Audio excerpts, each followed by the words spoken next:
Assalamu alaikum wa rahmatullahi wa barakatuh. Swadika. Good morning, distinguished guests, ladies and gentlemen.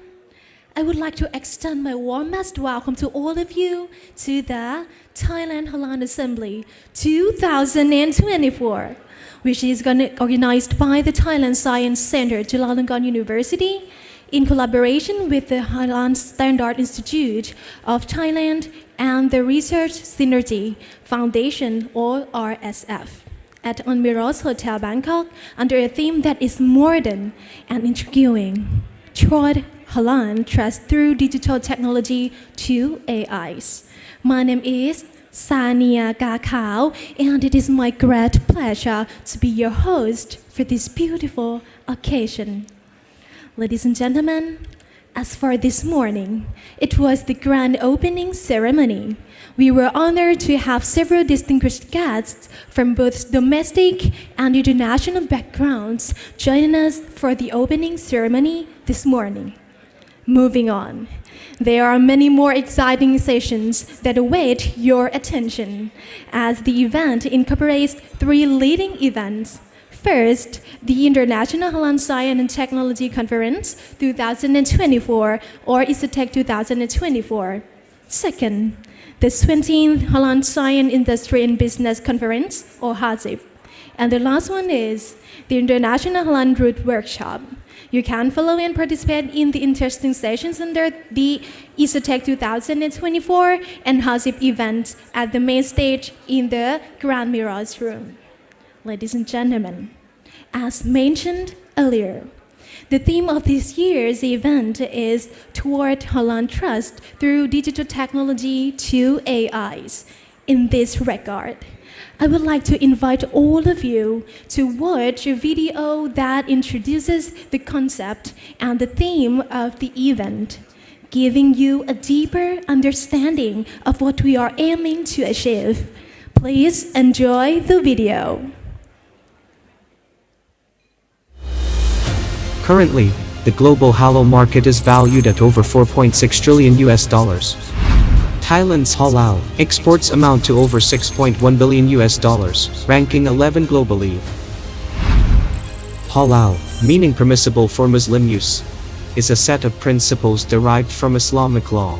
Therefore, it extends beyond just food and beverages. It encompasses consumables, medicine, finance, banking, manufacturing processes, logistics, tourism, and many other aspects of daily life. Given the complexities of production and increasing consumer demand, the halal industry requires continuous development to maintain consumer confidence. Detailed process evaluation is crucial to ensure robust halal integrity.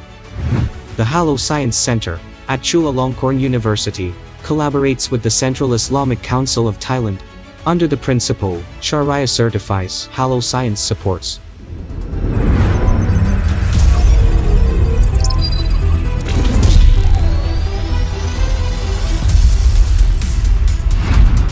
For this reason, the Halal Science Center Chulalongkorn University has developed the 2AI approach. The first AI is actual implementation, conducted by human personnel who oversee every stage. This includes production planning, raw material and documentation verification. It encompasses training and auditing of personnel to ensure adherence to principles, including on-site consultation within production facilities. This extends to controlling critical haram points and managing the najis cleansing process. The Halal Science Center has consistently developed innovations to support halal production. Its development of najis cleansing clay for industrial use has garnered international recognition.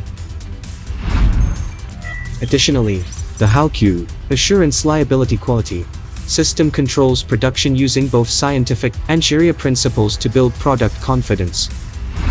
To date, the Halal Forensic Science Laboratory has analyzed over 197,741 samples. This data has been used to develop the H numbers database, classifying chemical substance status based on fatwas from the Sheikh al-Islam's expert committee.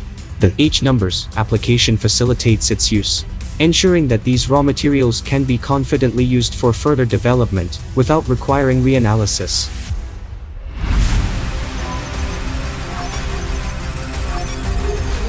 The second AI is artificial intelligence.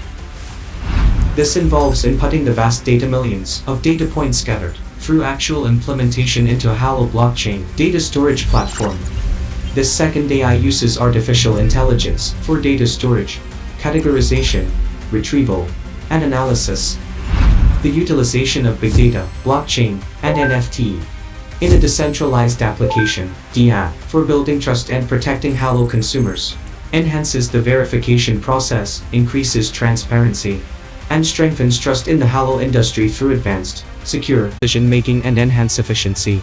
This collaborative approach enables both humans and AI to amplify each other's potential to achieve halal integrity.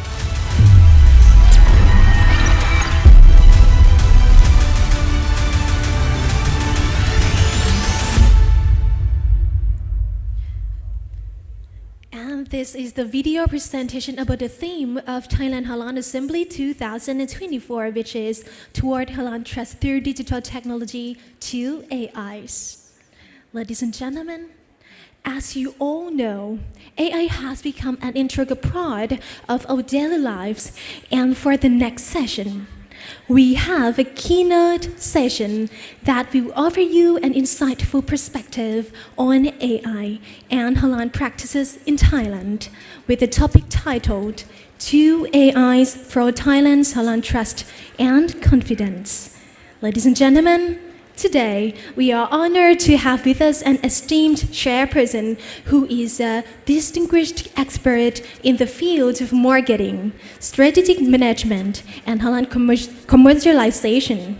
She is the founder of iHalal Management and Science at University Technology Mara, Malaysia, and has contributed immensely to the development of halal marketing, branding, and Islamic banking.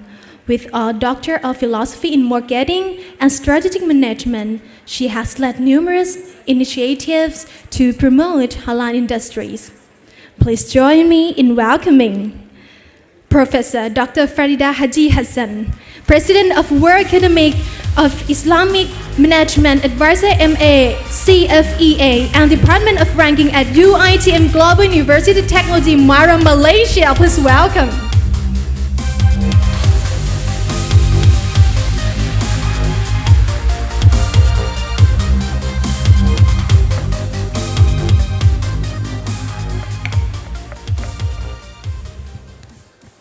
Thank you, Madam Ceremony, Ms. Sania. Bismillahirrahmanirrahim. Assalamualaikum warahmatullahi wabarakatuh. Good morning and sawadika. First of all, I would like to thank the organizing committee, the chairman, Professor Vinay, and also the hardworking committee, as we all know. And I would like to invite all the audience today to give a loud applause to all of them who have been working every year on these conferences. Actually, I'm very glad to meet all my friends today, because in the past years there were a lot of virtual conferences, and this year we are able to meet again.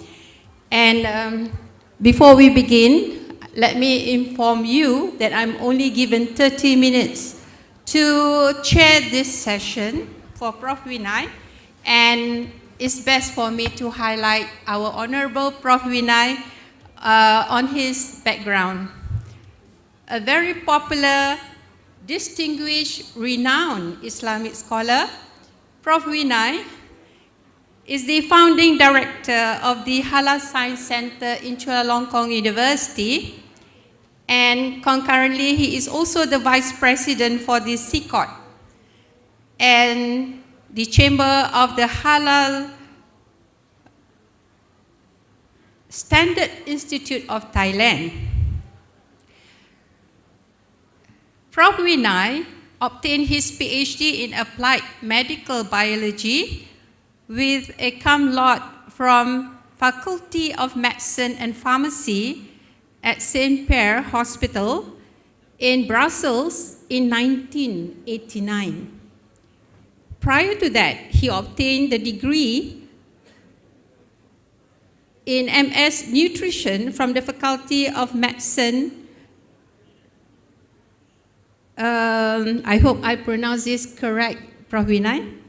Ramati Bot Hospital at the Mahidol University in Thailand, and in 1982. And meanwhile, his BSc Biochemistry was obtained from his study in the Faculty of Science, Chulalongkorn University, the top 10 or top 100 Fortune University listed, which is in Bangkok in 1976. So, with the 30 minutes given to me, there will be no question and answer. And if any one of you are interested to know with his vast experience and very knowledgeable information that he's going to share with us, all of us today, you can forward your questions to the secretariat at the back. Now, for those of you who are viewing this session virtually, let me assure you, I am actually actual. I am not artificial, okay? So with that, can we hold our hands together to welcome Professor Dr. Vinay Dahlan to the stage.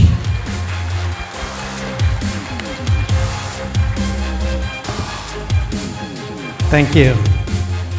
Thank you, Madam Chairman. A very good friend of mine from Malaysia, Meroz, TMA University of Meroz. Thank you. Thank you, our distinguished guests, Professor Dr. Pakon Priyakon, Professor Dr. Sapta from Indonesia. He is the currently chairman of the Indonesian halal fashion and tourism and so on. Dr. Nifarid Radin Ahmad, the member of High Parliament. Thank you very much. I have very limited time to give you some explanation about the 2AI. Many people ask me so much about the 2AI. What the meaning of 2AI? Nearly everybody know about the AI, the first AI, artificial intelligence. But in Islam, several people ask, can we use AI as a machine to lead the society to fatwa? That's not possible. Then we try to explain the key point. We better upskill the human being according to the Sharia, and finally we can use human to lead. And that's why we have 2AI. The first is the actual implementation by human. The second is by artificial intelligence. Okay, may I have first slide? Okay, this is 2AI for Thailand Halal. Trust and confidence. These are very important about the trust and confidence. The trust and confidence, the feeling in our heart should be come together with faith. In Islam, this is very important, and this is led by Allah Subhanahu wa Taala and led by human being. Okay. I would like to firstly introduce first about the operation room, since I'm worked very long time in the hospital. You see, in the operation room, the surgeon mistake possibly mean patient life. This is very important. It's that. Can I go back a little bit? Oh, we have a QR code here. QR code here. If you like to have all of my slide, you scan from QR code, then you have all information inside. Then this is no patent. Then we can provide all of this information to all of you here. This is just a gift from the Halal Science Center, Chulalongkorn University. Okay, then I move. This is in Islam, in the operation room, work alone by surgeon. This is quite risk, a high risk. Then he or she really need the support from some people who know well about the equipments, about the tool for operation. Then in Islam, nothing is different. Judgment of halal, haram is extremely crucial. It does need to find a knowledgeable person. Then here, to know both sides, science and technology, together with Sharia, we call that kind of people halal scientists. Yeah. This is to assist ulama. This is confirmed by Al-Quran. An-Nat, ayah 116. Do not say line. We cannot say line. This is halal. This is haram. If we don't have appropriate knowledge, that it means that if we finally made some mistake about the halal haram, we tell Allah subhanahu wa ta'ala a lie. We invent some lie to even Allah subhanahu wa ta'ala. This is very important. Then we better find some people to help ulama. Very important. وَمَا أَرْسَلْنَا قَبْلَكَ إِلَّا رِجَالًا نُوحِي إِلَيْهِمْ Fasalu ala zikri in kuntum la ta'lamun. Yeah, this is from An-Anbiya, ayah 7. And even before your time, Allah subhanahu wa ta'ala already sent a man, not machine, not AI, a man, Allah subhanahu wa ta'ala, together with the knowledge. Nuhi ilayhim.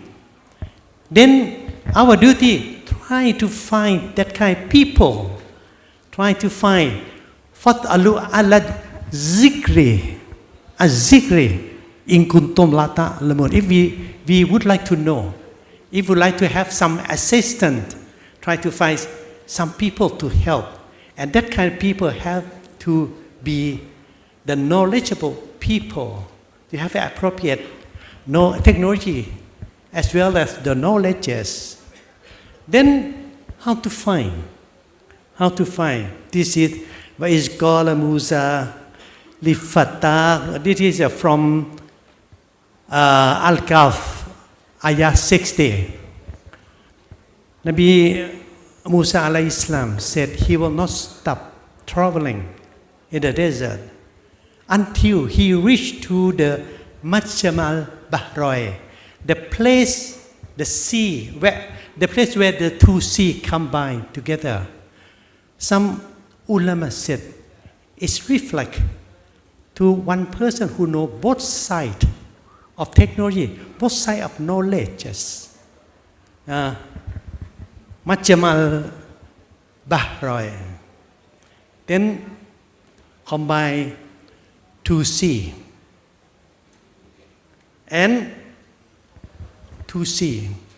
But for us, how we interpret this? For us, the first AI, we finally interpret and then transform into AI. The first AI must be people. Then this is actual implementation by use two hands, one brain of human being.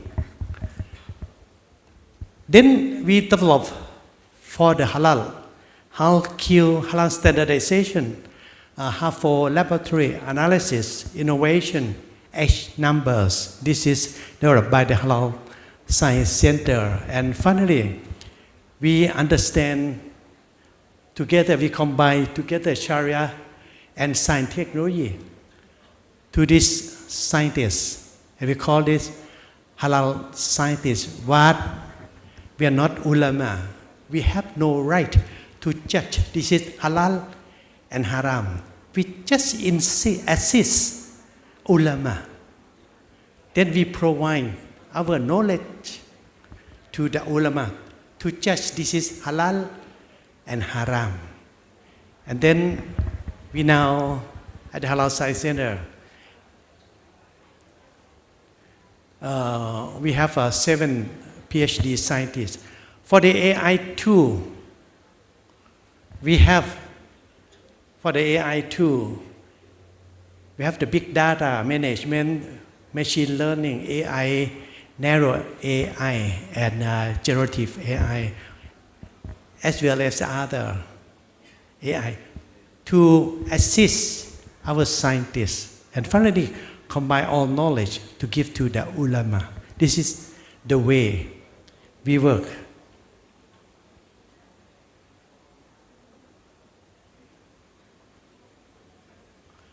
Okay, this is, we try to tell the story. Okay, you know, this is quite normal that when the new technology come, make the scare to the public all the time. For example, in the 1764, James Hargreaves produced spinning jenny to help the farmer to spin the cotton, right? And the farmer, instead of happy to have a new technology, no, they scare and they burn down the spinning jenny. That normal, you know, make the scare to the people. Again, 1950, George Devil developed first digitally operated and programmable robot. This is finally come to the robot technology. Again, in Japan, they burned down the robot. And now, we reach to the technology of AI by John McCarthy together with Alan Turing. AI. Some people ask and scare whether AI finally control the people, right? Then all 3 AI transform innovation, psychologically induced panic over technologies among worker and public. Those scare being finally alleviated by employing the processes of technological and learning upskilling. The way to avoid of that scare, we have to upskill the people in order to let them understand well about the progress, about the advance of technology, and learn how to know AI. Yeah, they're scared because they don't know. This is the way, and then we try. This is one example. Okay, I will go quite fast. You know, in Indonesia in the 2001, they have a problem of one chemical called disodium inositate, and it's 631. And the public just scared because finally they know that they used enzyme for producing this kind of chemical from pig, right? Then finally they have to change. But before to go that point, can we, as a scientist, to discuss with the ulama? The scientists have to learn about the Sharia. Can we explain to the ulama that in the process of preparing this chemical, we use a massive of repeated water cleansing process and also treated with the saltification. Finally, it makes the transformation of the chemical, the molecule. Can we consider something like the vinegar produced from alcohol? Alcohol is haram. finally changed to be vinegar halal. The same process that happened here. Can we explain to the ulama? This is the process like that. And also, they have the repeated water cleansing. Can we consider something like istilah? Istilah, like the najis fall down into the pond. And if the pond have the plenty of water, and najis become tahir, it's clean. Can we consider something like istilah? Anyway, nobody explained to the ulama. The scientists have to explain. This is the way. Then finally we go to fatwa. This is the same. The case for vaccine, COVID. They produce, they use some protein, trypsin EDTA, and some people believe that it comes from pig. The process is that we can explain as istihala or istilah. And together that how can we explain as darura, very essential to use. But nobody explained to the ulama. You see, we better try to produce, as I said, a zikri, the people who know well, both sides, share together with science technology. Okay. Then in Thailand, in the year 2006, the cabinet had the resolution to on establishment of the halal science center. They will come from the cabinet resolution. And since then, we think that with the better quality of the food production, then we can increase and produce the first S-curve. We don't know where they come from us. But anyway, the halal export from Thailand is increased. Now, we receive some homework from the government. Can we produce new S-curve? Then we offer to develop halal blockchain. We come to the cabinet resolution on September 10, 2019, to request Halal Science Center to develop halal blockchain. One of the good things that I would like to explain to all of you, we already finished halal blockchain. First time. We already have the first chain of halal blockchain. And then we already endorsed by the halal SFDA from Saudi Arabia together with the EIAC from UAE. This means that we better work closely together in the future. This halal site, we have the 4 offices in Chulalongkorn University with the laboratory, 2,000 square meters. In Chiang Mai, also in Pattani, we have a Dr. Nifarid with us. He the former director there. And we have one office in Nakhon Nayok, very close to Bangkok. Very close to Bangkok. That developed some innovations and also initiate some work on farm of halal farming. This is halal science and technology. Is not only laboratory. The whole process, from the beginning of the raw material until to the hand of the consumer. Okay, I go faster. We finally announced by the office of the Prime Minister of Malaysia that this is the first halal science institution in the world. Okay, this is algorithm. Before going to build up halal trust and confidence, on the top, that the halal accreditation by and certification by Islamic Center Islamic Council of Thailand. But in the yellow block, this is the service provided by Halal Science Center. Okay, the first thing is the halal standardization system. We separated into 4 phases using H number, using the halal laboratory, najis cleansing process, and set up haram critical control by 4 phases.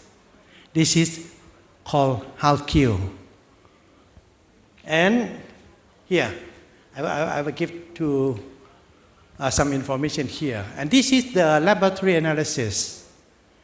We developed 4 specific laboratory analysis.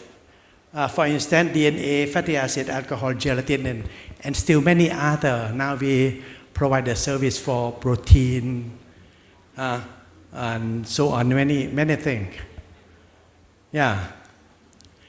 Then that's the information.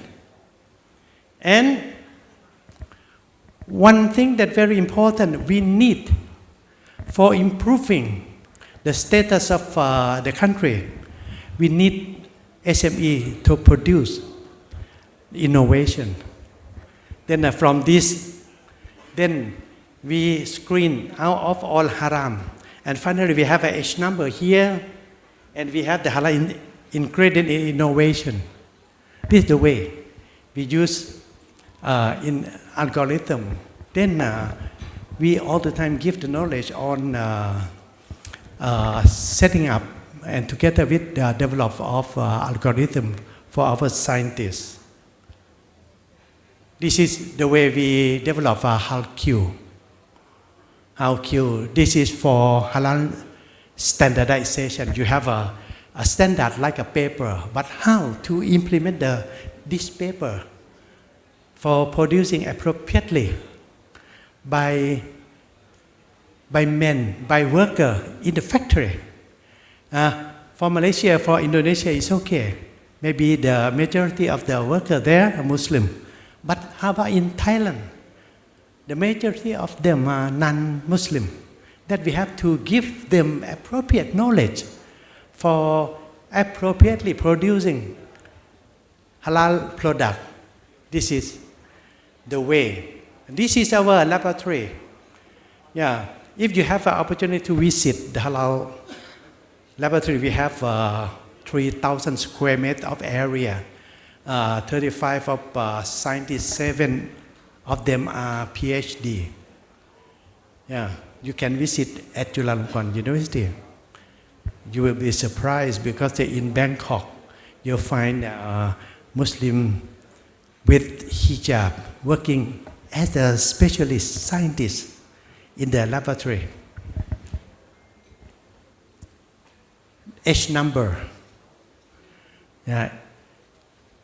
In order to compete with the non-halal certified product, we need ingredient list, H number, in order to avoid of using laboratory, because that laboratory very expensive. You better find a way appropriate to reduce the cost, and this is the way. This is a fatwa by Sheikh Al-Islam office. The day of November 23, 2016. And now we already finished AI1. That all AI1. We already finished by human. But now we go for AI2, artificial intelligence. Then we move all of the data. You see, we already implement the system in 1,122 factories, covering 159,000. Already analyzed 197,000 samples. Now we go to AI2, artificial intelligence. This is the way. Then we develop NFT together with the application. You see, we move all of the information for AI to analyze and finally develop to be blockchain. Very important.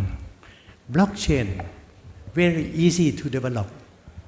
But blockchain, they have something like a two-edged sword. They have a two sides. If it's not correct, it's like a two spray. AI1 is for halal. AI2 for integrity. It's like to spray for lady, spray hairspray. You see, you have to dress first to have a good looking style. Then after that, you freeze it with spray. You freeze it with spray. It means that you will not have the problem with the style of the hair. I finish. Thank you. Thank you. Really have a very limited time. Thank you very much, and hope that if you like to have more information, we ready to provide you even more information. And if you like to visit our laboratory, you always welcome to visit the Halal Science Center at Chulalongkorn University Center in the heart of Bangkok. Then hope that we can meet each other sometime at Chulalongkorn University. Thank you very much. Assalamualaikum warahmatullahi wabarakatuh. Thank you very much, Professor Dr. Vinay. Prof. Vinay? Yeah. Since there's no question for you today, however, I would like to quote what you mentioned just now regarding the Surah, I think Anbiya. You did mention about Jazilan.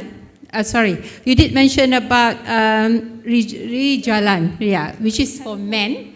But don't forget that you have so many committees who are ladies at the back there. And I do hope you also mention them. Which is the Kathiran as well as the An-Nisa. When Allah subhanahu wa ta'ala mentioned about man, it's a human being that created by Allah subhanahu wa ta'ala. Not specific woman or man. But anyway, in Islam we separate the duty, the responsibility of the man and woman. But when the society change, Islam all the time fit for the real situation of the society. Nothing in scientific conflict to the religion. And then I have to say that this year I'm gonna leave the office to the another side. We will have the lady to be the new the Halal Science Center director. She's the lady. Thank you. She's the lady. That's very good that you mentioned about the Rijalan. Some people said that a man. Yeah. We never refuse. An-Nisa. But women. Yeah. All men. We never refuse. But anyway, in Islam, you know, man is something like the beauty, the close to the woman. Together, the woman to the man. Right. We are equal. Yeah. Complementary. Yes. Thank you to Professor Dr. Vinay Dahlan. And now you would understand why he was being voted as one of the most influential Muslim scholar in the global society. One of the reasons is because he finished his presentation less than the timing that was given. So another round of applause to Prof. Vinay. And before I end, I would like to quote Professor Dr. Sapta. I'm not stealing this from you. This is quoting and making you famous based on our IMGT meeting before. To end this program, I would say www. Wabillahi taufiq wa hidayah. Assalamualaikum warahmatullahi wabarakatuh. Khop kun and thank you. Assalamualaikum warahmatullahi wabarakatuh. Thank you very much, Professor Dr. Farida Haji Hassan and Associate Professor Dr. Vinay Dahlan. Now, may I please invite Assistant Professor Nifarit Raden Ahmad, Thai Center House of Representative of Thailand, to the stage to present the certificate of appreciation to Professor Dr. Farida Haji Hassan and Associate Professor Dr. Vinay Dahlan. To begin with, May I invite Assistant Professor Nifarit Raden Ahmad present the certification of appreciation to Professor Dr. Farida Haji Hassan.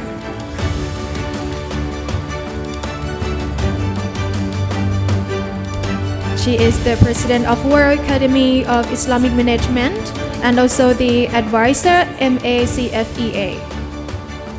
And next, may I please invite Assistant Professor Nifarit to present the certificate of appreciation to Associate Professor Dr. Vinay Dahlan, Founding Director, the Halal Science Center, Chulalongkorn University.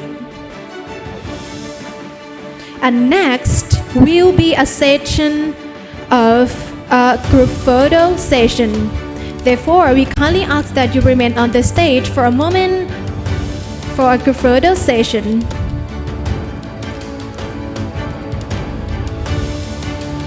Ladies and gentlemen, as we gather for this group photo, let me take a moment to reflect on the significance of today's event. We are truly honored to have had such distinguished speakers and guests with us. Thank you very much, Dr. Vinay Dahlan and Professor Dr. Farida Haji Hassan, for the insightful session. Thank you very much.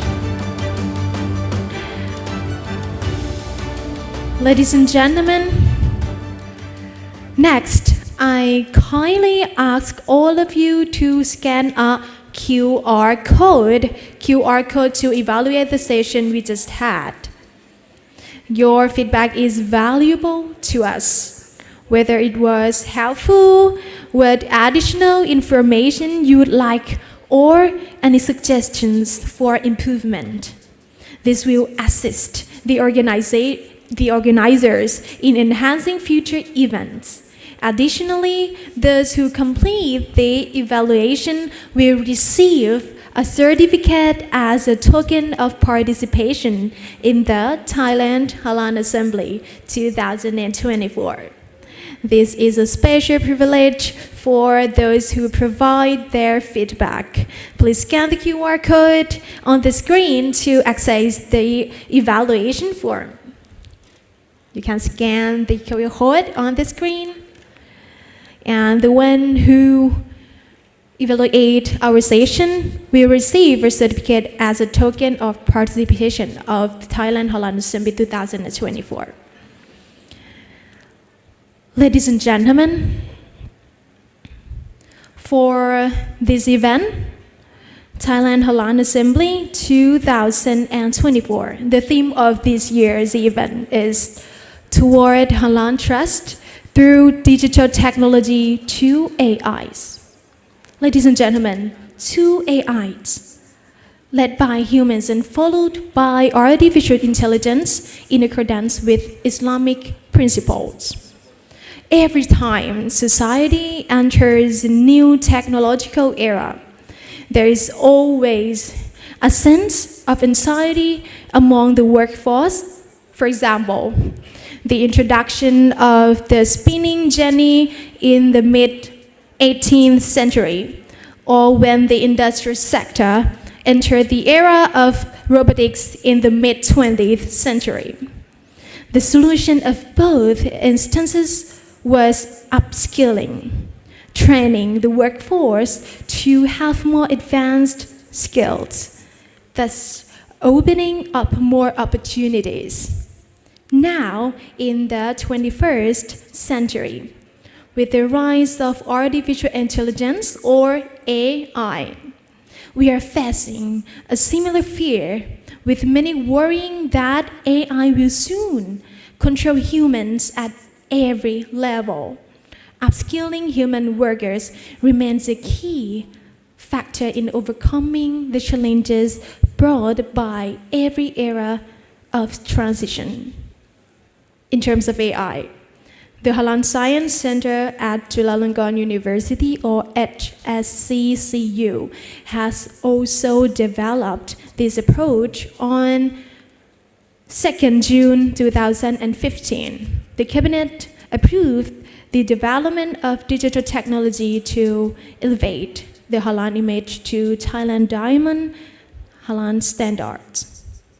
Later on 10 September 2019, the Cabinet approved the establishment of Halal blockchain to enhance Halal trust using AI to manage big data.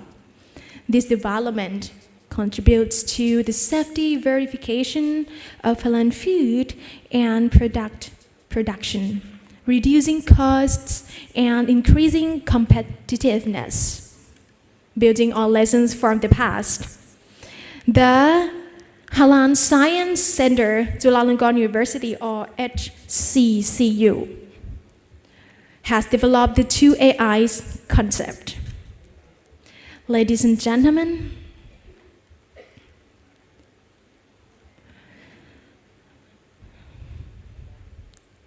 it is deniable that the wellness and beauty trend is,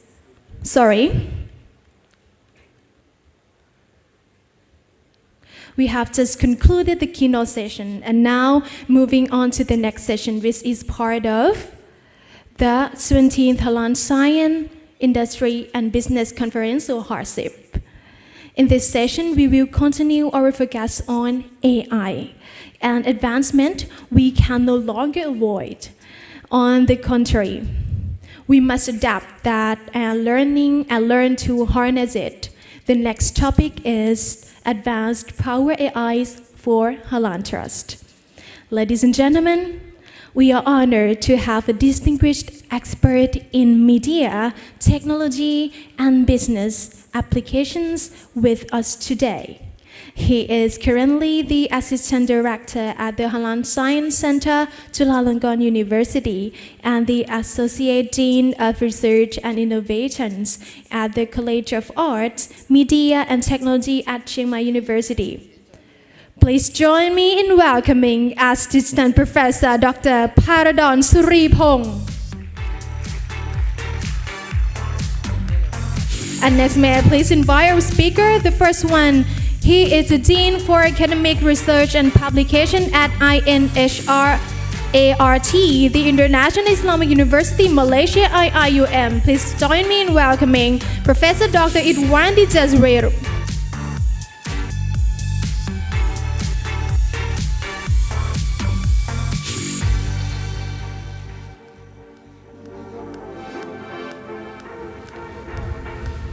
Next, may I please welcome Mr. Alim, Program Manager, Halal Industry Development, Department of Trade and Industry, Philippines.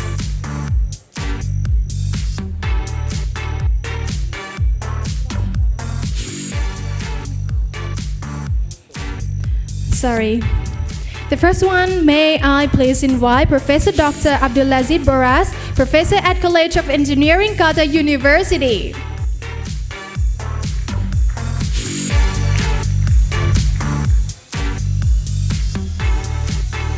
And next, may I please invite Professor Dr. Ahmed Safa, College of Technological Innovation, Sayed University, UAE. And our third speaker, please join me in welcoming Associate Professor Warasit Chuchai Watana, Chulalongkorn Business School, Chulalongkorn University, Thailand. Next, may I please invite Dr. Amalia Muhammad Hashim, Head of Laboratory, Halal Products Research Institute, University Putra, Malaysia, Malaysia. And the last one, may I please invite Mr. Syed Atiq Al-Hazan, Founding Director, Halal Expo Australia, journalist, writer, and speaker, Australia.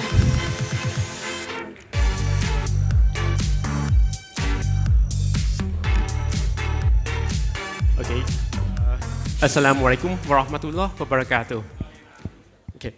Very good morning, dear speakers and all participants. Okay. I already negotiated with the organizers. Can we have more time for injury time? But sorry, I'm not succeed. So we will have 10 minutes each for all the speakers. I will try to give you the signal when we have the end up the time. So this session is very important and quite challenge for me because we have very knowledgeable speakers and professors and from the industry that have a very long experience in their career. And 10 minutes never enough, I understand, truly understand. But let's give a brief overview, and I'm quite sure that we can have a continued conversation during the Thailand Halal Assembly session. So we will go one by one for each speaker. Let me first invite Professor Dr. Abdelaziz Bourash, Professor at College of Engineering, Qatar University from Qatar, in the title of the Digital Technology Trustworthiness from the AI-based process enhancement to the technology lifecycle management. So you have 10 minutes for your presentation. Please show the slide, please. Very good. Yes, you can stand or you can sit, up to you. Yes, thank you. Yeah, thank you very much. Assalamu alaikum wa rahmatullah. So I tried to summarize a little bit my slides because probably I have a little bit more than 10 minutes, but I will do my best. So I will just talk a little bit about the notion of trustworthiness when it comes to digital technology. How can I go to the next slide? Thank you. Technologies, yeah. Thank you. It works. Yeah, so just probably let's go back a little bit to the definition of trustworthiness. So it's the attribute of a system having the necessary security functions and assurance to be able to perform reliable tasks and to fulfill assigned responsibilities. So it looks easy, but it's very, very difficult. So I will focus just on 2 or 3 pillars among the privacy, safety, resilience, reliability, security. So I will not go through all of them, but these are the main pillars when it comes to trustworthiness. I had the chance to work with my colleagues in NIST in Washington, D.C. about the trustworthiness of cyber-physical systems. So from the technical point of view, from the functional point of view, we understand very well what is a cyber-physical system. However, when it comes to trustworthiness, it's very difficult. So I went there. I have been invited to work mainly on the last thing, which is the life cycle management, because my background is related to ICT for life cycle in the terms of time, how to be sure that the system is working for the next years. But I really discovered that the trustworthiness is the most difficult dimension. So if we go back to halal food processing and we talk about reliability, there are more and more AI-based techniques actually that can be used to detect and correct, mainly in supply chain for the food, for the halal food processing. We need to correct and to detect defaults and to correct them before to be sure that our supply chain is reliable. So there are some techniques. So if you take, this is the work of one of my PhDs. If you take any process in the supply chain, actually, if you just go to the log of the produced operations, you can detect some defaults. You can detect them, and the idea actually is to understand what kind of issues that we have in the supply chains. And from there, we try to go and use some AI techniques and to try to understand how we correct them, how we detect them in real time, and we correct them. So I will not go in details, but we use also something called ontologies just to store what we have corrected. So in terms of efficiency, we should not go again and detect it again. So we store, it's a kind of knowledge database.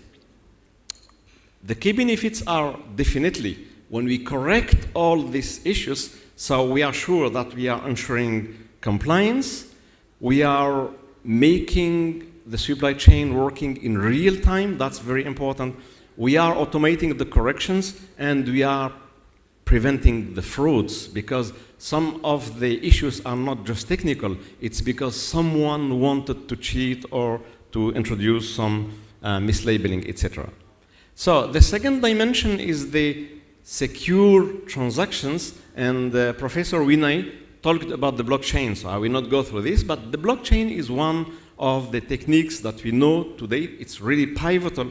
It has a pivotal role in terms of securing the transactions. So this is just one of the examples that we are introducing, that we implemented also, but the big thing when it comes to the blockchain is, as you know, the blockchain have been defined or designed mainly for simple transactions in the financial applications. For example, if you talk about the Bitcoin, so it's only one information that you can follow. When it comes to industrial supply chain, you have thousands of information. So which information you have to follow in the transaction, which information you have to store, it's huge, difficult. So the only idea that we find is saying that we divide the information into two classes. One class should be made in with a synchronous data exchange, and another one is asynchronous. It means that what is really important and urgent, I make it in real-time transaction. What is not, I store it and I look at it later with the blockchain. The key benefits, of course, are real-time tracking, halal certification, verification of the certification, etc., and the authenticity. The last dimension that I would like to talk about, which is the life vision, the life cycle vision. All what we are doing with the technologies work for today. We are not sure the next 2-3 years. Technology is going very fast. So how to be sure that what we have implemented today will work tomorrow? So we know about life cycle vision when it comes to the industry, mechanical, aeronautics, etc. So we have solutions, what we call the PLM, product life cycle management systems. However, when it comes to supply chains like the halal food, this is very difficult. So today I see more and more AI, let's say, developments looking for the disruptions in terms of time and looking for the continuity of the technology. So one of them is related, for example, to the models of the life cycle engineering, how to incorporate what we know in the industry, automotive industry, to control all the processes, how to reuse that in the halal supply chain. So we talk about change processes or engineering change processes. It means that for example, when you are making a car, when you design the car from the beginning, you cannot change it as you want. So you need a process. You need someone to verify, someone to notify, someone to validate, and someone to make the work. And it works all the time, 1 year, 10 years, 100 years. You cannot change as you want. So you have this kind of engineering change processes. And people are trying to use this kind of concepts here. And the second one, I will stop here, is what we call the reference model. It means that if we want really to be sure that our data is good in the future, we have not to change just or to talk about the data itself as isolated data, but we have to consider a reference model.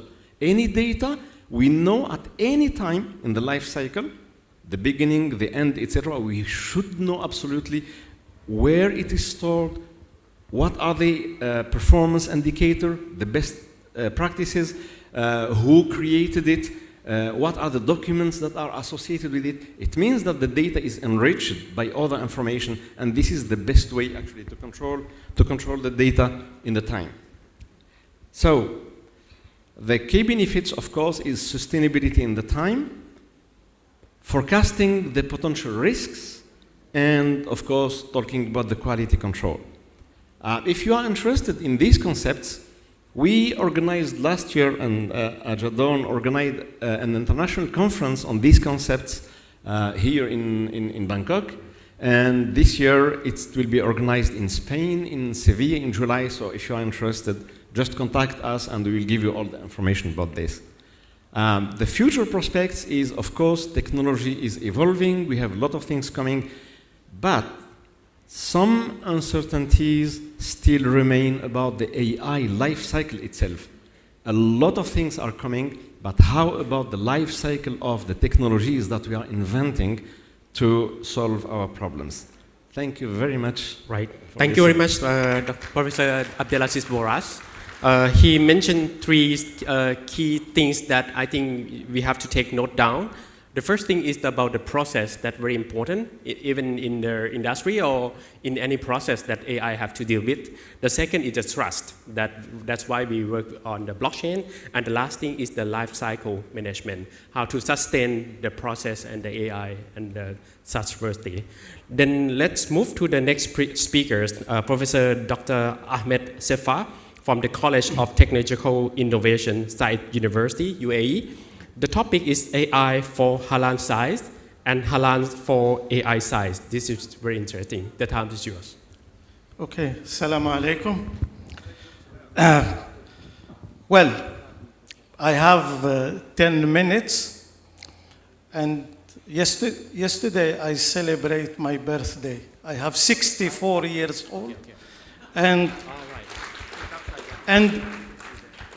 I entered a school of engineering at the age of 17 in IT, which means I spent more than 40 years, and the gentleman want me to summarize this in 10 minutes. Sorry, you have a small problem on the slide. Can we move to another speaker first and come back? Yeah. Okay. Right. No. Okay. Let's move to because there are some technical issue for the presentation. Can we move to the next presenter first and come back to you? Okay. Okay. But I give you more time. One more injury time. 1 minute for the injury time. Yeah. No. One extra minute. Okay. The ratio, I think. Sorry for the technical issue on the presentation. Let's move to the third speakers, the Associate Professor Warasit Shushai Watana from Chulalongkorn Business School, the Chulalongkorn University. Yeah, in the topic of AI automations and AI augmentation, the shaping the future of nutrition and dietetics. Yeah. So the presentation, okay, sorry, thank you. Okay ครับ สวัสดีครับ so when I first contact with the organizer of this conference asking me to talk about an AI I kind of surprised that I actually very new here in the field of nutrition and dietetics. I got an opportunity with Professor Siri Chai from Department of Nutrition and Dietetics, Chulalongkorn University, to work on one project, how to build an AI to assist the nutritionist. And then here is actually the result of that project. So initial result of that project. So let's get started. So I do believe that everyone accept that AI is a part of our daily life. We can't deny it, but we need to learn on how to use it. So you will see that AI help us improve the work efficiency, make everyone enhance efficiency, accuracy, and innovation across various industries. So, and I also do believe that the AI can help revolutionizing the way nutrition and dietetics operate, from food analysis to personal diet planning. So, but the critical question and very interesting question is, should AI work as an automation tool? So we let the AI work instead of human, or should it be just an augmentation tool? So let them work as an assistant to the human. So this question come up with my mind and with a group of students who want to apply an AI to do some research on the nutrition and dietetics. So we come up or we set up with a small research project. So we develop an AI to analyze an Asian dish image to estimate the dietary proportion according to the 2:1:1 plate model. So we emphasize on the balance of the ratio of the carbohydrate, protein, and vegetable. And then we let our AI work on that task and compare the performance of the AI with the human. So we divided human into two groups. The first group is the nutrition and dietetic student, and the second group is registered dietitians. So I trying to sum up the methodology that we apply. So first thing first, we start with prepare the food image. We select, because it's really small project that we have done so far. So we select 3 popular Thai dishes, the chicken rice, the shrimp pressed fried rice, and the egg noodles. And then what we have done is we take a picture of that dish and try to make and capture it on the top view. So we're trying to set every factor, control every factor. So we use the same camera with exactly lighting of all the food that we take the picture.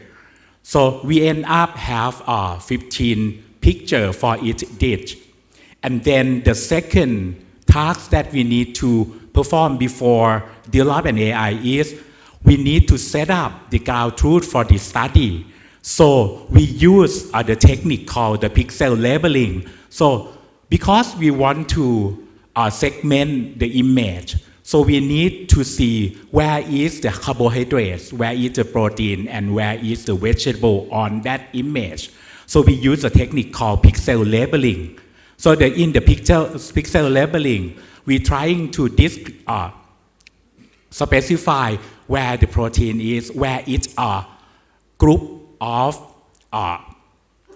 the things that we need to look for, and then to make our data more reliable before training the AI, we use the data augmentation technique, including because we end up have 15 images for each dish.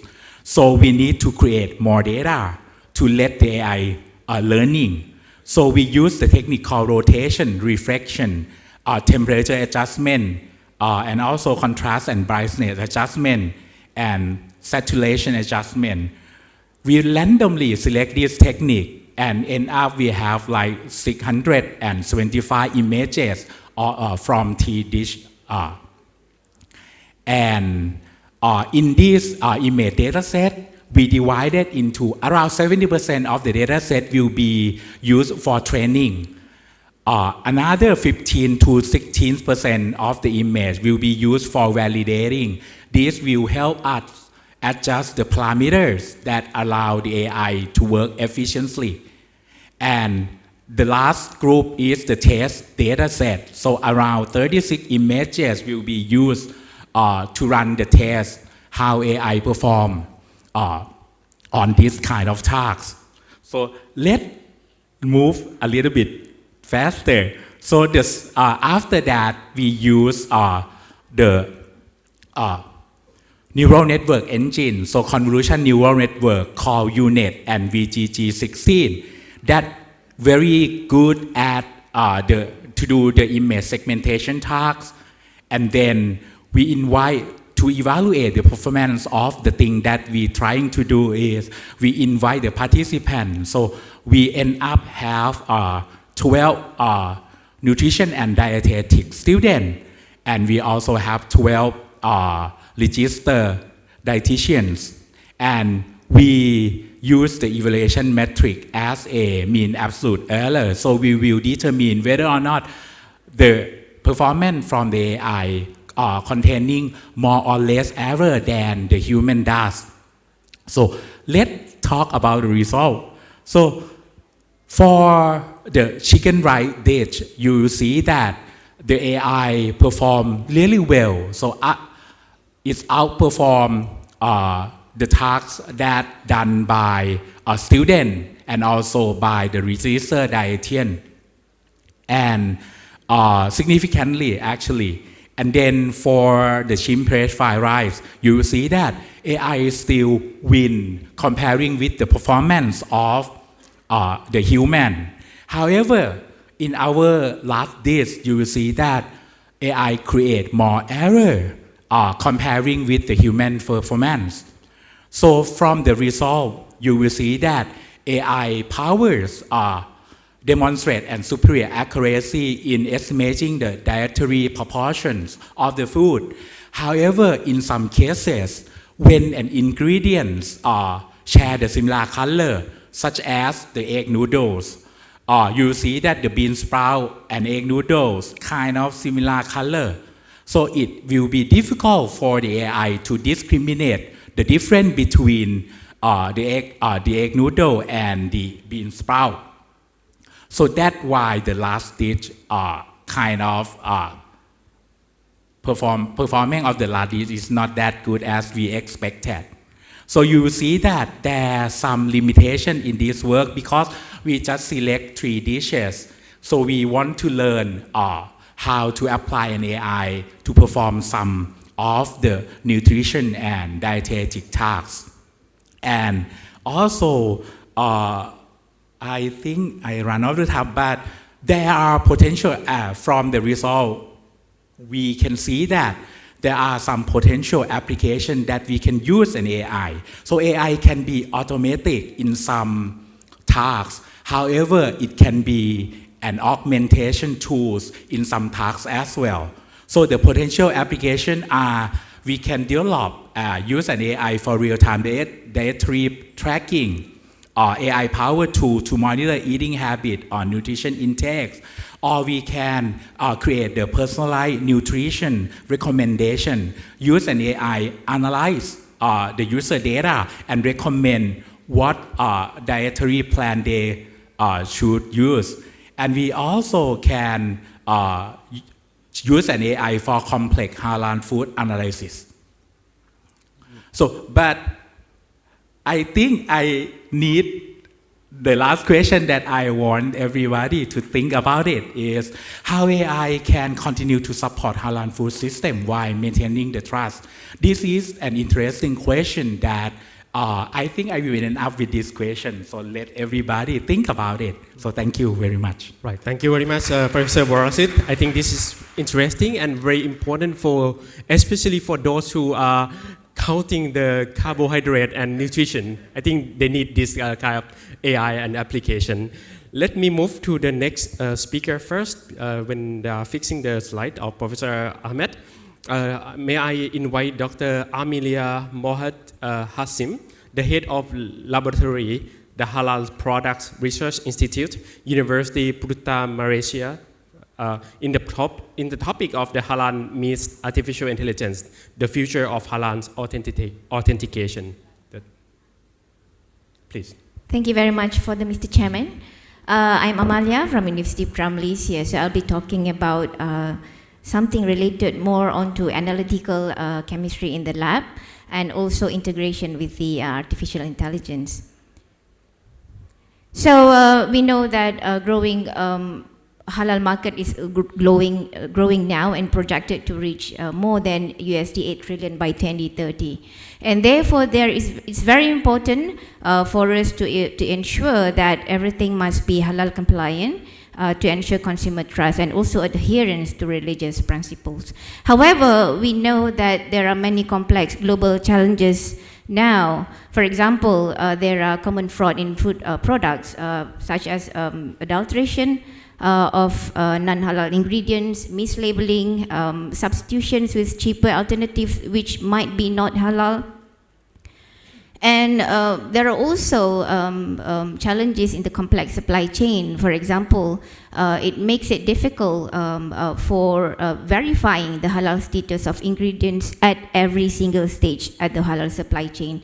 And also there are variations in certification standards. There are levels of variations, and therefore might introduce inconsistencies and exploitation by fraudulent entities.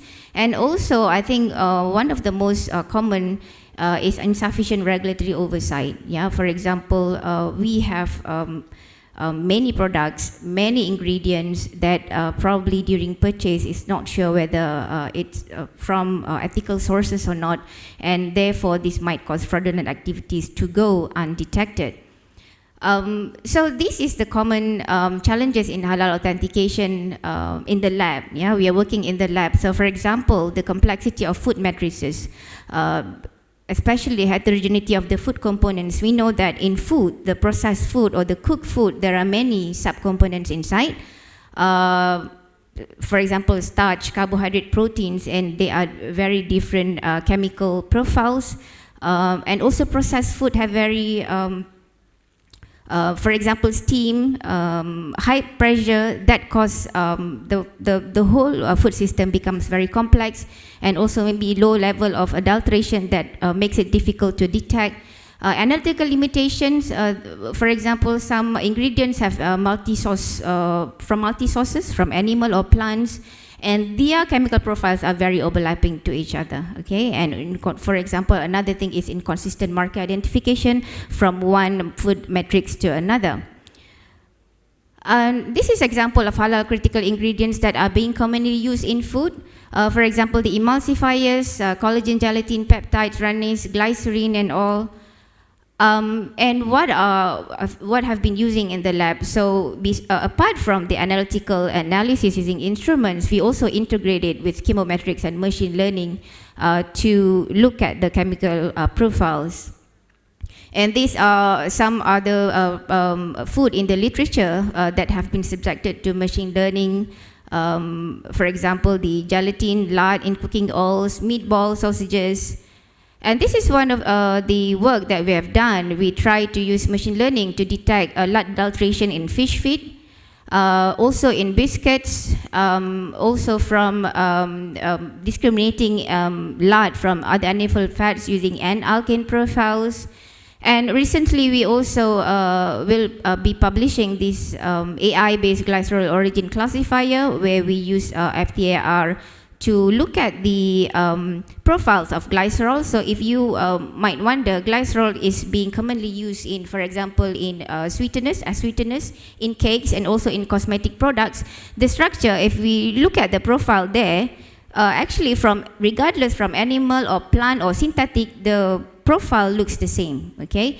But so how to detect it? It's using naked eye, it's impossible to detect whether it comes from this source or that source. So we use artificial intelligence to discriminate then. And we found that apparently the lard glycerol really differs from other animal-derived glycerol. And we also utilize machine learning to train sequencing data of different animal species from the database to look at different meat species. And also, this is another work using machine learning to authenticate stainless bee honey's entomological origin.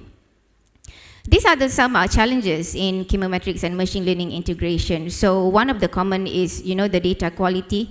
We generate lots of data, and the data are very complex, have a lot of noise and missing values. Model also overfit. Lack of comprehensive database. We have data, but we don't collect it. Okay, from now on, it's very important to compile every single data generated from the analytical instruments in a data cloud, maybe database or cloud, so that we can compile further in the future for better predictive analytics. And also, these are other examples of single compound ingredients that may be potentially mashbooh or not halal, maybe because of different processing or different origin. If it's from synthetic, we have to make sure that process is halal. If it derived from microbial fermentation, we have to make sure that the media used to grow the microbes are also halal. But if you want to know, there are actually many raw materials imported from global manufacturers at cheaper bulk options, but it's not sure really whether it's halal or not, because usually they don't state it on the label. There is also a need to support the local industries to develop halal certified raw materials. So usually we chase from overseas. So maybe it's a good way also to get the locals, encourage the locals to produce their own halal raw materials, for example, halal glycerin or halal meat powders, for example, to not only ensure halal integrity, but also boost the economy and also to create the jobs. And also, there is very still lacking robust detection methods to detect these critical ingredients. And also, when we do have it, sometimes it depends on many other factors, especially the environmental factors or the food processing condition factors also will affect the reliability of the methods. And also, we do have a lot of, we do analytical analysis, we integrate machine learning, but then how to translate it into actual solutions. Translating lab-based technologies to practical on-site tools is very slow. Not many biosensors or portable devices can really do that. And also when we have it, the tests are usually less accurate compared to the lab tests. So there is an urgency to speed up all things. I really appreciate efforts from Chulalongkorn University on the H index, yeah. So, but I noticed that also the analysis being done focus on protein, DNA, lipids. There are also other components that I think is also important, as I mentioned this now. So I think it's very important for us to work together. So we have all these, the challenges, unclear source of raw materials, slow translation from laboratory to in situ detection. There are also trade-off between accuracy and portability. Okay, when you have things, you want to make it portable, you will lose the accuracy there. And the way, what is the way forward? We hope that we can put more R&D investment in method and ingredients development, and also integrate this hybrid tech, integrating blockchain, IoT, etc., translating from the analytical data, train AI models, and developing rapid testing kits. And what do we aim for? We hope that we can uphold halal sanctity to improve consumer trust and also improve market demand. Why we need to do that? I know sometimes it's difficult. It's very difficult actually because different metrics have different environmental conditions.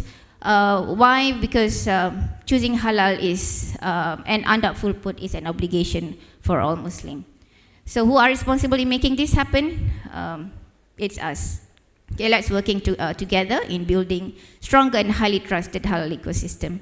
With that, thank you very much for listening, and see you again later. Thank you, Dr. Amelia. Thank you very much for your nice presentation. I'm sorry that we have a limited time, but I'm quite sure that we will have a long conversation after this.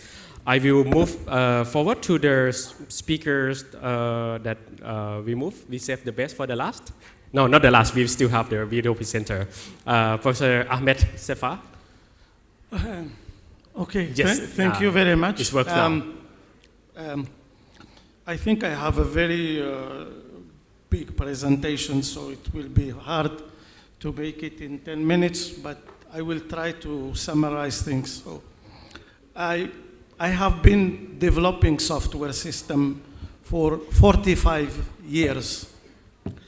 So, and I will tell you about three. One that I developed at the age of 20, which was a software to play cheese. And it was using an old algorithm of artificial intelligence. The system was not working, and I will tell you why. 15 years after, I worked for Mercedes, and we were developing a software to drive the car. But we never use it because it was not safe. It was working, but it was not safe. And the last one that I was developing with my student during the last year, it's completely to replace me, who was developing software. We train a deep learning algorithm to develop software. And I ask my student to teach to that software to develop an application, a mobile application, which is a game, to train kids about sustainability development and the importance of waste and recycling and etc. And the system did it.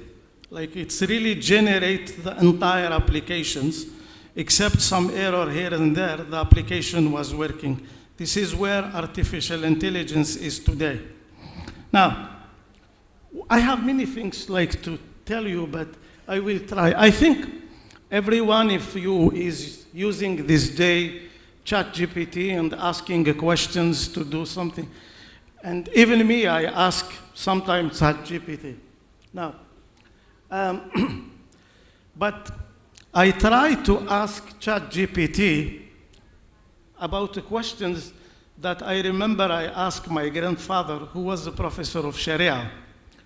As a Muslim, can I drink wine? Or I am allowed to drink wine? And surprisingly, ChatGPT and all tools similar to this give me exactly the answers that my grandfather told me. Why? Because ChatGPT have access to data. And the quality of data is what make the system giving the good answers. But me, I did not trust ChatGPT. I trust what my grandfather said. So it's the answer of my grandfather that ChatGPT was able to find. Now, imagine someone who did not know or he did not receive from his grandfather or from Imam or what thing. So the question is, can we trust artificial intelligence today? Now, as I said, I'm not an Imam. I'm not someone who made fatwa, but I'm just a technologist who was developing systems. And I will tell you what I know about artificial intelligence when it comes, if the system is usable or not, if it is easy to access, can we adopt it or not, is it trustable, is it safe? Because I know some software that even kill humans. Now, when it comes to artificial intelligence, what you need to know is basically it enhances the capacity of humans. And without going with you in the technical details, mainly today artificial intelligence can help you to understand language. It's what is called natural language processing, computer visions. It can recognize image, it can classify image, it can even tell you what this image are. It can also mimic somehow the behavior of a human, and that's what we are implementing in robots. So robots can do some repetitive tasks if you train them. Then, beside perceptions and behaviors, the biggest things happening in artificial intelligence is about learning. If you teach correctly something to any algorithm of artificial intelligence, it will do the task, exactly what you said, but not more than this. Now, I have to attract your attentions about the ethical aspect that artificial intelligence is raising these days. I have a chance to collaborate and work, even if I am in the Emirates, to develop the European Act of Artificial Intelligence, the ethical frameworks for governing artificial intelligence and so. This is a very nice paper to read about the ethical aspect of artificial intelligence. It was published in one of the most top journals that we can, as a scientist, all trust, Nature, and you have the opinions about 1,600 researchers. And among the things that they highlighted about the ethical aspect are for sure the trust, the biased opinions of artificial intelligence, the way that artificial intelligence is used to fabricate data, even, or falsify data, and etc. So I think this is very important piece of work to read. And it tells you about the negative aspect and so on. It's a very good starting point for all research in artificial intelligence. Now, why artificial intelligence today is so popular and everyone is working?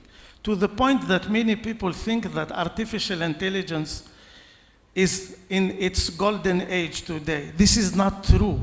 The golden age is in the 80s. The only thing that have changed is these three following things. Computers are very powerful. extremely powerful. They can process a huge amount of data. And there is a huge set of data available. This is why ChatGPT gave me the same answer, like my grandfather, because it has access to all this data. And the second thing is researcher in fundamental, in the science, the pure science of artificial intelligence, they were able to optimize their algorithm and they make them working. Why my algorithm that I developed at the age of 20 was not working? Because I programmed it in the wrong way. I did not have the right programming language to do it. It was never able to work. The machine that I was running, it was not working. Last year, I took it again because I store everything, piece of work, and I was able to run it, and it was able to do some reasoning about cheese game and etc.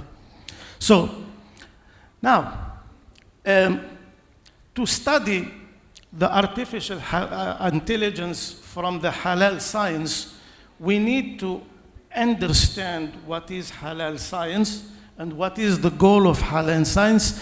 Then you will find that today there are some useful applications about food, about medicines, and some applications about supply chain management, like what Dr. Boras mentions, and so on. Now,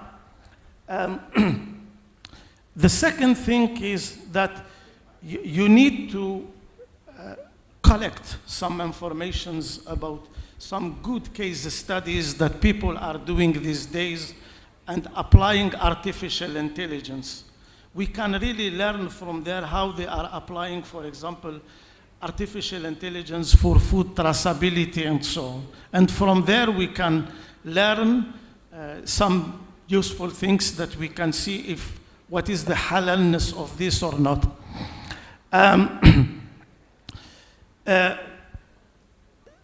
The one fundamental question is the integrations of artificial intelligence with halal compliance.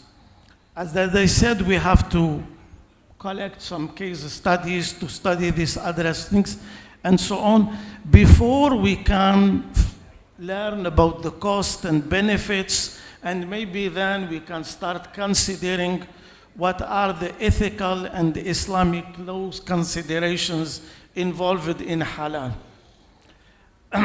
Now, Professor Ahmed, I think we have to conclude. Yes. I summarize here in my presentation that you can see about many applications of artificial intelligence that I found, and many applications that you can see, like for but as I said, the questions of the ethics of artificial intelligence from the Islamic point of view, I can tell you today about the ethics of artificial intelligence. But then maybe we have to take these ethical issues that are raised by developing system and so on, and we have to stay, or we have to sit together with ulama and etc. to see how these ethical issues are addressed, or what is the opinions of those Islamic scholars about this effect. Now, be careful about as I said, the trust that we can put into systems. And this is maybe one of the biggest challenges. So, right. We still have one video presenter. Yes, I will stop here. Like, as I said, like, it's important to develop a standard, for example, about the halal of artificial intelligence and how artificial intelligence is contributing to the halal science itself. Thank you very much. Thank you very much, Professor Ahmed Sefa. We still have one video presentation from Mr. Said Atik Al-Hassan, who are not able to present physically here. He's the founding director of Halal Expo Australia, journalist, writer, speaker, in the topic of the role of AI in halal industry. I think the video is ready. Yes. Okay. Please.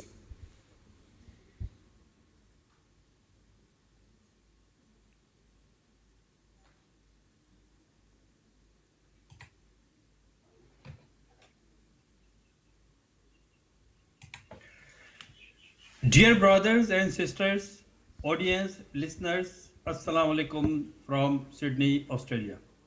I believe my topic of this conference, the role of artificial intelligence in halal industry, is very interesting and timely. To start with global halal industry profile, the halal industry is one of the fastest growing sectors globally, valued not only for its religious significance but also for its alignment with ethical, sustainable, and health conscious consumer values. It caters to over 1.9 billion Muslims worldwide and increasingly attracts non Muslims seeking quality and ethically produced products. But with the growth comes challenges, which are meeting compliance standards, maintaining transparency, and addressing the expectations of a diverse and global customer base. To tackle these challenges and seize emerging opportunities, the halal industry must embrace innovation.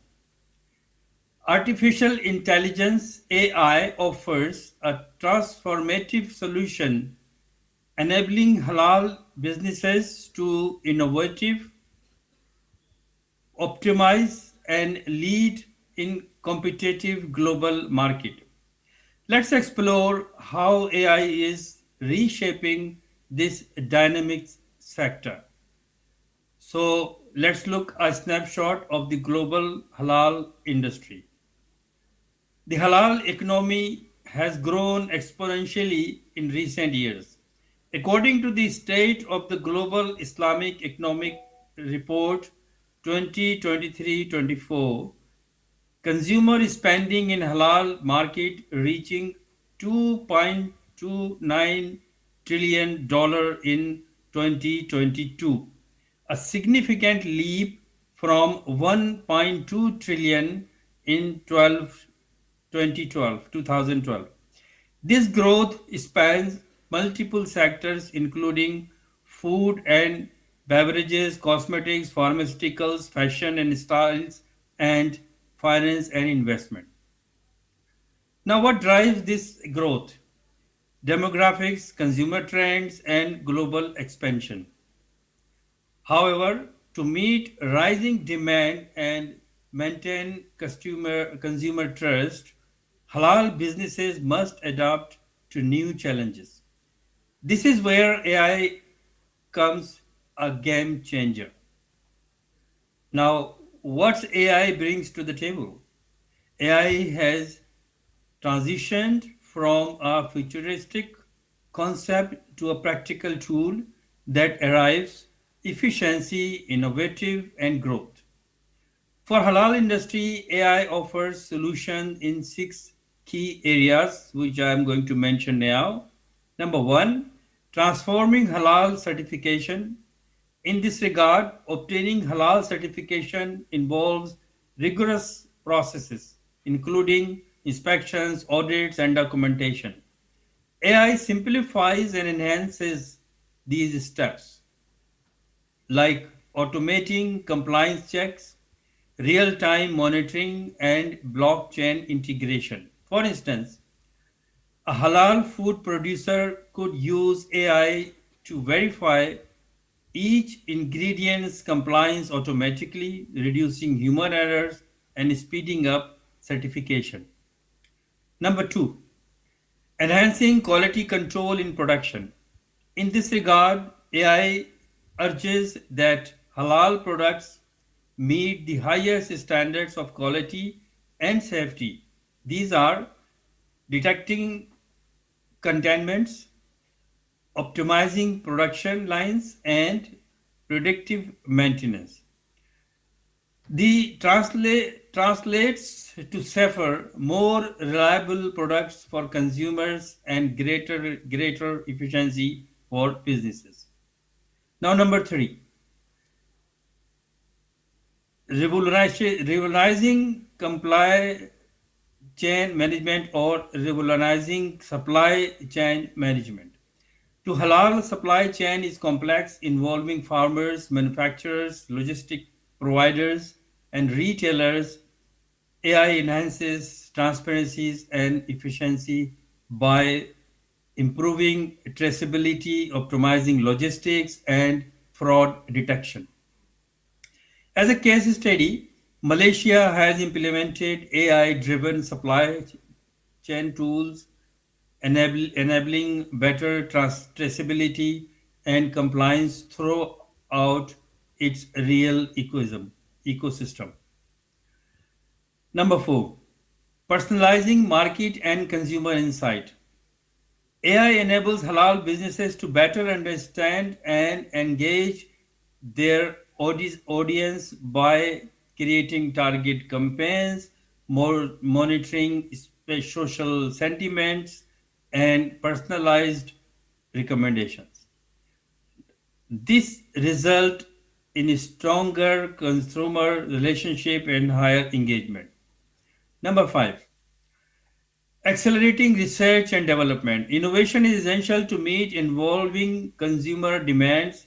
AI facilitates faster and smarter research and development by identifying halal alternatives, optimizing recipes, and predicting market trends. This approach positions halal businesses at the forefront on innovation. Now, number 6, supporting halal finance and investment. The halal finance sector, governed by Sharia principles, benefit from AI in automating compliance, enhancing risk assessment, and improving customer services. Now, in relation to the opportunities and challenges, while AI offers immense benefits, its adoption comes with challenges, that is cultural sensitivity, implementation cost, and data privacy.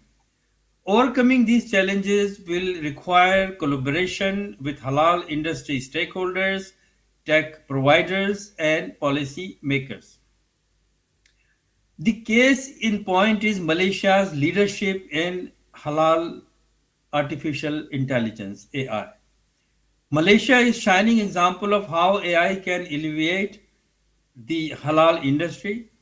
Through government initiatives and private sector collaboration, the country has integrated AI into certification, production, and supply chain processes, setting a global standard for innovative in the halal market. Therefore, the conclusion is this, that the future of halal industry will be heavily dependable with AI for its competitive success globally. Having said that, please keep in mind, AI is not just a tool. It is a necessary for the halal industry to stay competitive, transparent, and innovative. By integration AI into certification, quality control, supply chains, marketing, research and development, and finance, halal businesses can meet growing consumer demand, enhance operational efficiency, and build stronger trust and with customers. Build strong trust with customers. The halal industry is poised for a transformative future. Embracing AI will now ensure its growth, sustainability, and leadership on a diverse, growing global market. Together, we can build a future where halal stands for innovation, quality, and trust. Thank you very much, brothers and sisters, ladies and gentlemen. Allah Hafiz from Sydney, Australia. Right. All right. Thank you very much. I would like to conclude this session by thank you for all the speakers. We have 5 insightful speakers in this session, and I know that with the conversation we'll still keep going through the conference. Thank you very much, the audience, and yeah, thank you.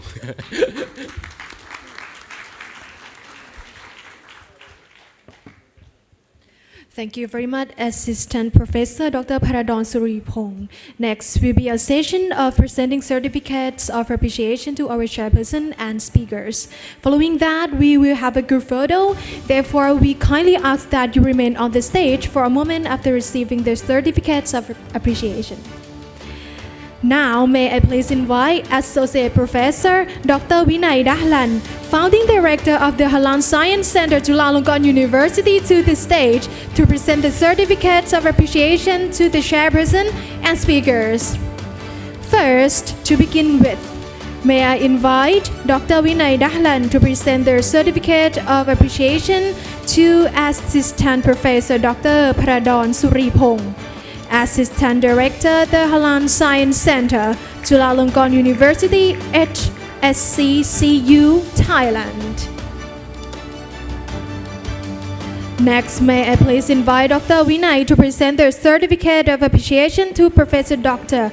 Abdulaziz Boras, Professor at College of Engineering, Qatar University, Qatar. A big round of applause, please. And next, may I please invite Dr. Vinay to present the certificates of appreciation to Professor Dr. Ahmed Sefa, College of Technological Innovation, Said University, UAE.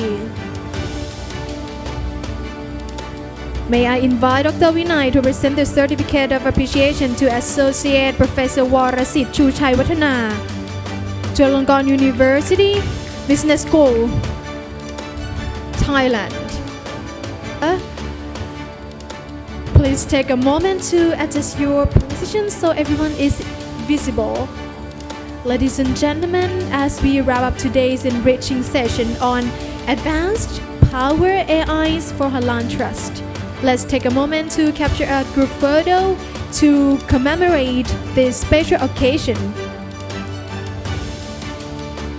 It's been an inspiring discussion. Thank you very much. A big round of applause to our speakers. Thank you very much, Dr. Vinay Dahlan.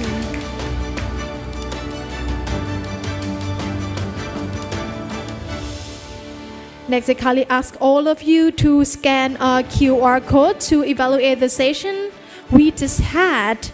Your feedback is valuable to us. That concludes our highly engaging sessions this morning. All focused on AI and Halal. We hope you found it insightful and beneficial. But the excitement of our event doesn't end here. Next, we will have a lunch break and early prayer, and we will reconvene around 1 p.m. for our afternoon session. We have an exciting lineup, including a talk on Halal wellness and beauty, and all representations as part of the International Halal Science and Technology Conference 2024.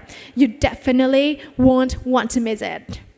Ladies and gentlemen, the prayer room is located on the 2nd floor and the lunch area is on the 4th floor. You can collect your meal coupons at the entrance near the registration desk. Please make sure to grab yours before heading to the dining area. You can collect your meals coupons at the entrance of the room. During the break, we encourage all of you to visit the poster exhibition featuring works from ISATEC 2024 and take part in voting for your favorite poster at the LED screen by the entrance. Your vote will contribute to the Popular Word Award for this year. At this point, I, Zania Kakao, would like to extend my heartfelt thanks to all of you. We will meet again at 1 p.m. for the next session. Thank you very much and see you soon.